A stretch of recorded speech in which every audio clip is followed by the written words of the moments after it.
বিশ্বের সবথেকে বড় যানজট কোথায় সৃষ্টি হয়েছিল জানেন? রাস্তায় বেরোলে, বিশেষ করে শহর কলকাতার কথাই বলছি, এক জায়গা থেকে আরেক জায়গায় পৌঁছতে যতটা সময় লাগে, যানজটে যদি পড়ি তাহলে সেটা যে কবে পৌঁছতে পারবো আমরা জানি না। এইরকম একটা ঘটনার সাক্ষী রয়েছে বিশ্ব, সেটা হচ্ছে যানজট। বলতে পারেন সেই যানজটটা কোন শহরে হয়েছিল? আসুন সেই বিষয়ে বলি।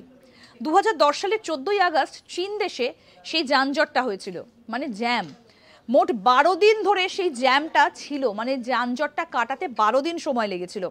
থমকে গিয়েছিল জনজীবন। 100 কিলোমিটার এলাকা জুড়ে এই জ্যামটা হয়েছিল।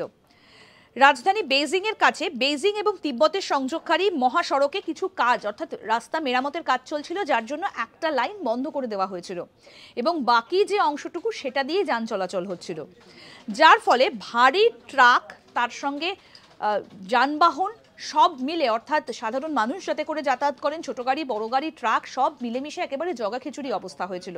আর এই যানজটটা মোট 12 দিন ধরে ছিল। 100 কিলোমিটার রাস্তা জুড়ে এই যানজটটা সৃষ্টি হয়েছিল। কিছু কিছু দুর্ঘটনা এই সমস্যাকে আরো বাড়িয়ে তুলেছিল। দেখতে থাকুন আজ তাক বাংলার ইউটিউব চ্যানেল, সাবস্ক্রাইব করুন।